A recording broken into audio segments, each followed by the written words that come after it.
Alright guys, I wanted to do a quick, I guess an overview to date, since my last video was the dyno, and I made over 700 horsepower, which I'm extremely happy with. That exceeds the goals I had for the engine, transmission, everything, so I had like an end game goal of 750. I was like, man, if it makes 750 and blows up, that would be amazing, just to say that it did it.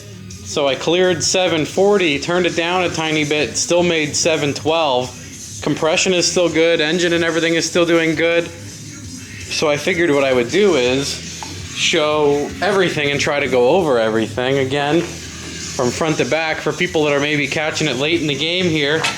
This is I'll try to go from like square one.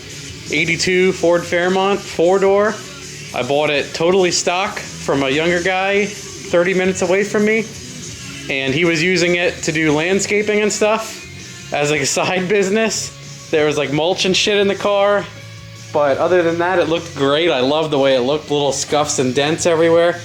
This is perfect for me, like slightly aged, nice patina as they would call it.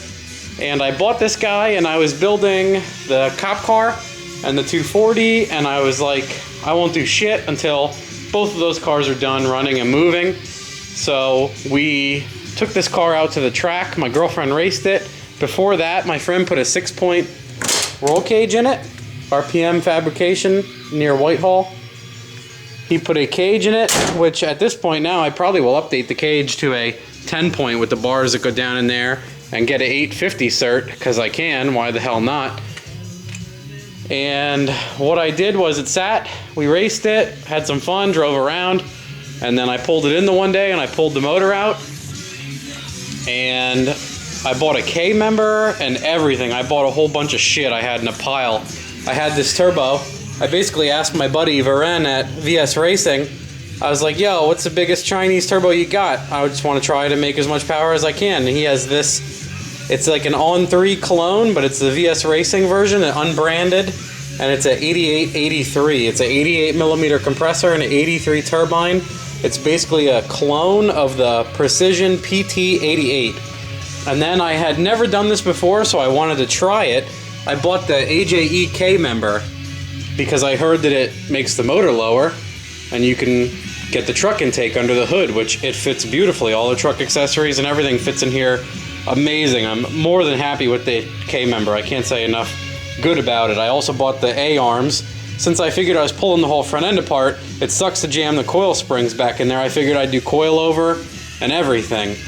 So what I did is I had this 5.3. My friend had this 5.3 before me, bent the rods. It was a 01 or something. He bent the rods in the motor.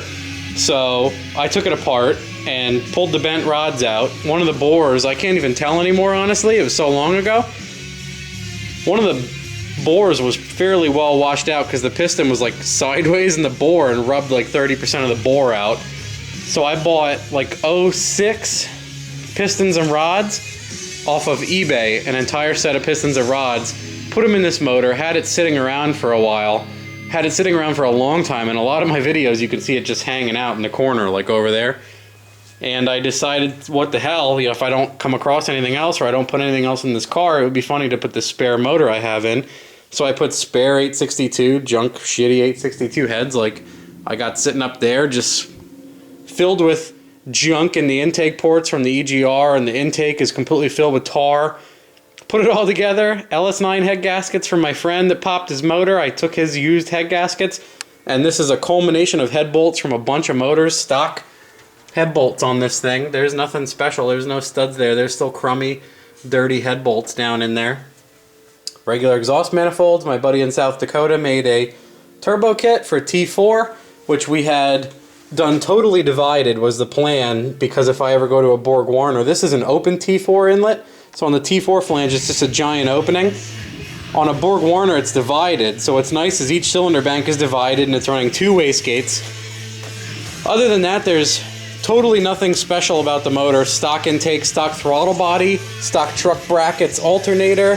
This is the Dirty Dingo idler relocator, because if you have a long run between the crank here and the alt, you usually end up throwing the belt off. This makes it perfect. And then it's 80-pound injectors, as I always run, Siemens Deca 80s down in there, and the spacer to hold that up because the injector is taller. That's a cool thing, you probably didn't see this. My buddy made an EGR block-off plate, aluminum raccoon thing that I adopted as my little logo. And this has a TH400 in it that my friend welded the bell housing back together. It was shattered. I got the TH400 and converter for 600 bucks with the flexible dipstick. Hell of a deal. You could have spent 1,200 bucks on a 400. It still would have been a good deal. Oh, it looks like my IAT thing is blowing out. Sometimes these leak air, they blow right through. So I should check that guy out, but I got sidetracked. I have the largest air-to-air intercooler Varen sells, I think, from VS Racing. It's a 37-inch wide by 12-inch high by 4-inch thick beast of an intercooler, absolute beast. And on here it is a 3-inch cold side coming out and around and in, very simple. And then these clamps and couplers are from Squeeze Performance, throttle body clamp from Squeeze, V-bands from Squeeze Performance. The oil feed line I had made at a hydraulic shop down the street. And then I'm just using still the heater hose for the drain. It's still fine, it's sitting on the exhaust manifolds, it's fine.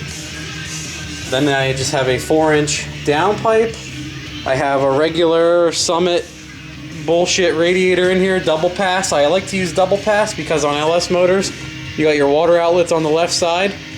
So I like to put short hoses, like short upper, short lower, onto a double pass rad. I mean, I see people constantly struggling with these pipes to get over here. I think it's stupid. Why bother with that if you don't have to? Other than that, I mean, full AJE front end, tube Ks, tube A, everything else. Air-to-air intercooled, has a cooling mist methanol kit, trunk mount, 400. Actually, my drive shaft, I think I forgot to mention this, which is a sin. My drive shaft was made by a guy on YouTube. One of my viewers likes what I do, likes all the information I give away for free, sent me a drive shaft for free. That's been in the car. It's already done 150 mile an hour. No problem. I bought these wheels. I normally am 4-lug for life, but I figured I'd get lightweight wheels too while I'm going nuts. So my friend was selling wheels and tires, so I bought these wheels and tires from him. And I put 02 Mustang GT, hubs, caliper, rotor, brakes, everything on there. So it has the lightweight dual piston PBR aluminum caliper, which is actually so light it feels like an empty plastic cup. It's amazing compared to an iron caliper setup. It's way lighter. And then I had to have my friend roll my fenders because they were rubbing in the back. This is a gigantic rim and tire for a Fairmont, in my opinion. It's a 15 by 10 and a 275, which is a 28 by like 10.5 inch wide rubber. It's massive. And then I have what didn't I cover? All I did was empty out everything out of here. The dash is completely gutted behind. I put a Dodge Caravan throttle cable in this car. I just have a Summit tack and I took the dash and it's gutted. I just riveted steel from a computer case behind it. I have a B&M Pro Stick shifter, reverse manual valve body transmission. I made a little switch panel. Let me get my keys here and show you the trunk area, which is slightly unfinished, but getting there. I got a 16-gallon fuel cell from my friend. That's a 1.5 gallon cooling mist trunk mount kit, which is awesome. I love those setups. And then that's an eBay battery relocation kit, since my engine bay is so damn clean. No pun intended. So what I did is I got a 20-foot kit, and I put the ground wire on my roll cage, and then the 20-footer I cut down to about 16, and that's going straight to the starter stud. And then from the starter stud, it is going, it's riding on I tightened a -6 battery line there to my 150 amp bus bar, so everything in here is getting constant power. And then this is the relay and fuse panel for the ECU, and that's a relay and fuse for the fuel pump primary, and then that is the fan high and low. I'm only using low speed. And then this is the methanol and secondary fuel pump. I have one of those Holley 12 1800s. It's 2 pumps in one. So you can run the one and then kick the other one on when you need it. The benefit of that, I guess, is to not heat the shit out of your fuel. You can see that big ass Holley pump there, which has been working amazing. My buddy gave me this fuel cell and it had fucking dash 12 fittings on it. So I actually had a dash 12 90 and 3/4 inch hose, but the rest of the car, and some people are gonna laugh, has 3/8 push lock hose for the fuel feed. And what I did is, I think you've seen this on other things, those are the stock steel clip-in fittings. So I have the 6AN hose, rubber hose clamped onto the stock steel ass end of the stock intake fitting. So I made 740 rear wheel through a TH400 on 3/8 hose and clip-in stock truck connectors. So whenever people bitch about 1/2 inch line or you need to buy rails, that's kind of bullshit, at least for this horsepower level, because you obviously don't need them. I also bought an eBay tranny cooler. It's a double plate sandwich here, and it has a fan and a temp switch on it.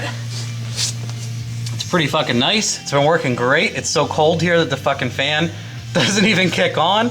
After a bunch of dyno pulls, I jammed my hand under here and it was warm to the touch. It wasn't even hot, so it ain't gonna kick on anytime soon. The car has a 88 Mustang, like a 91 Mustang GT rear end swapped into it. They come with a 7.5 usually. I think there's very few actual V8 model Fairmonts that come with the 88 rear like a Mustang does. The awesome thing is it literally bolts straight in.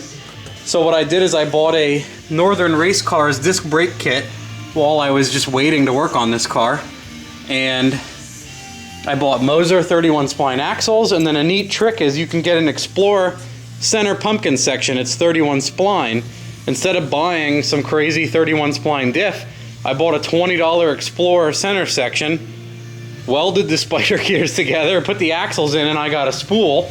The rear came with 355s, which is like absolute limit since this car makes so much power.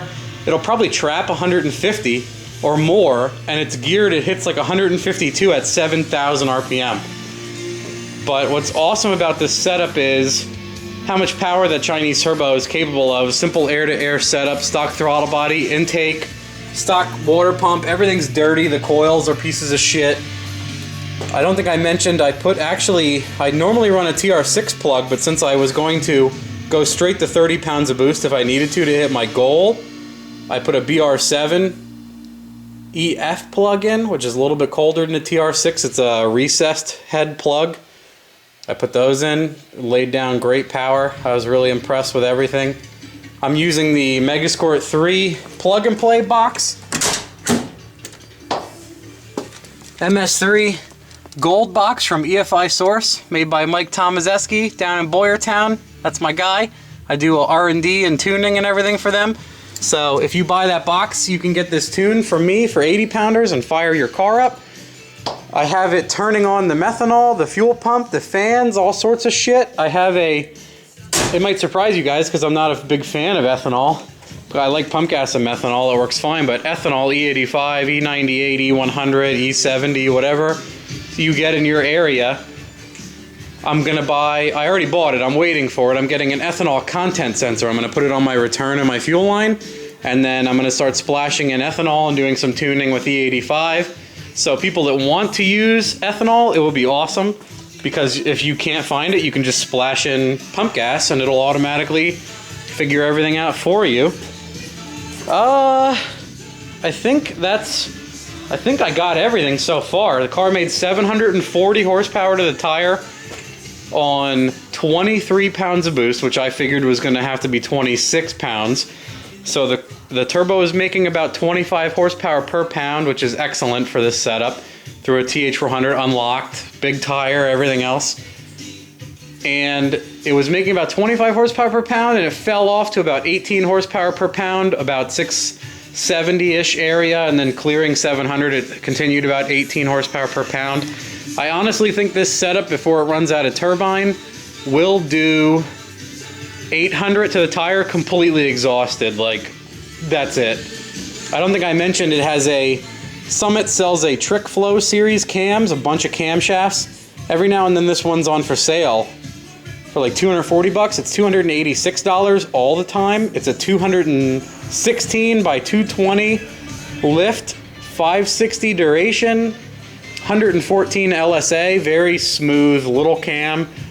And you could probably drive it with the tiniest converter and everything else. It's actually in my buddy's 4.8 Corvette that we swapped. It made 242 horsepower to the tire with a completely stock 4.8 and 87 octane.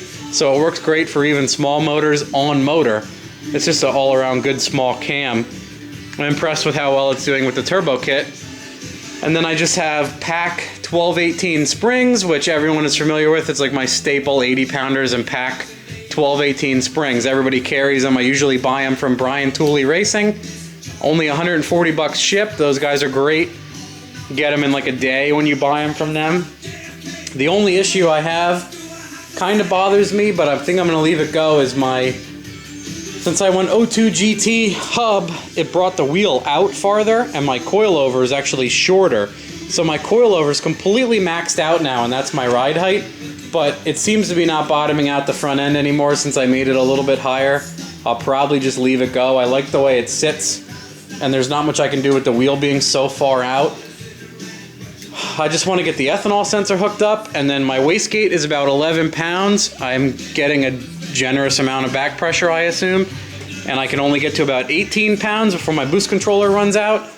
I'm going to put more wastegate spring in. I'm going to try to spring for about 14 pounds of boost so I can clear 25, hopefully, on the big end. And I'm also buying I bought it already, I'm waiting for it. That's another thing I'm going to wire. A little pressure transducer, a 0 to 100 PSI. And what I'm going to measure is what's called back pressure, which is the pressure before the turbo in the hot side. And one thing you can see there, diesel guys call it drive pressure. On a turbo setup, say you're seeing 20 pounds in the intake and you're seeing 40 pounds on the exhaust. Most people will tell you, a lot of people agree that 2 to 1, double the exhaust gas back pressure versus your boost pressure is where your turbo is just going to nosedive on power. If you have double the drive pressure that you do on the boost pressure, you should probably look at a different camshaft or a much larger turbine on your turbo or some other options from an expert that I don't know. I'm not professing to know everything, but if your turbine's small on a V8 car, you're going to quit making power at some point. You might even not make good power at high RPM when you want to. So it would be interesting to see, after I get all this data, if this is like 3 to 1, and then if I swap to a Borg Warner, if it's 1 to 1, and that's one of the reasons why it makes better, higher, flexible horsepower, etc. The other thing I did with the car was I put a 93 GT master cylinder on, stock booster. That works great. I put brand new lines in the whole car. They were all fucking rotted out. They're no good at all. I'm scrambling here for the rest. That's like a 2-speed Ford fan. I use it on a lot of shit. I love it. I'm only using the low speed now. I'll probably wire the high speed manually. I have a ton more outputs on my ECU. Maybe I'll wire one of them and say, if my coolant temperature gets outrageously high, like 220 to turn it on. But it cools so damn well on the low setting that I don't even think I'm going to worry about wiring the high, even though I have the relay. I might just wire it in when I do the ethanol sensor and everything else. But other than that, everything's doing really good. Another short list item is I want to get a fuel gauge. This one doesn't work. I need to get another fuel level gauge, or fuel level sending unit and a gauge. I have no fuel gauge at all. Other than that, everything is doing really good. I'm happy with it. It's still fucking snowy and rainy and shitty outside. The car needs an alignment. I'm working on that. I'm going to drop it off and get the front end aligned because that's out of my skill set. I'm not going to bother trying. Once the car's aligned, clean up a little bit. The fuel cell still slides. It's just sitting on these rails. Every now and then I get excited. You see it moves pretty easily. I get excited on the street driving in between here and the dyno, and I roll into it and I hear the whole fuel cell slide back. And I'm like, oh yeah, you dumbass, you gotta fucking secure your fuel cell. Other than that, I think I probably said that 20 times. I'm really happy with everything. I'm gonna take this car to Ocean City. My girlfriend and I are gonna drive it down during cruising week in May. like May 14th or whatever the hell it is. I gotta put probably 20 more zip ties on some things to make sure they don't move. I think I cleared up everything. I had some belt problems on the dyno. If you'll remember earlier in my videos, I had a belt that fit, but was too large. It was like a 71 or a 72, and there was like 3 or 4 ribs missing out of it. It had already been thrashed in another vehicle, and my tensioner was almost topped out. So on the dyno, after a couple 7K pulls, it got a little weak, and you could hear it slapping and coming off on the one dyno pull, like second to last. So I bought the actual correct size belt this time. You can see it's brandy new, so that should be it for that. I think I covered pretty much everything so far, so anybody that's picking up for the first time will get absolute information overload.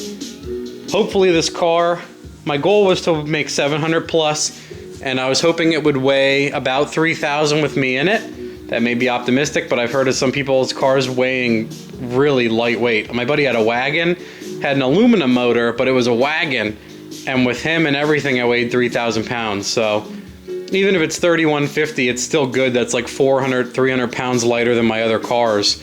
It already feels at wastegate pressure like 11 pounds. You can roll into it half throttle and these damn tires stick in 11-degree weather and it starts rocketing, and then my fuel cell goes flying. But the car feels very fast with a relatively quote-unquote low amount of horsepower that it's making. So it'll be exciting to get everything ready to go and crank it up and make a highway pull and just hit it in first and second right to the floor on 700 ponies, which is like 20, 21 pounds.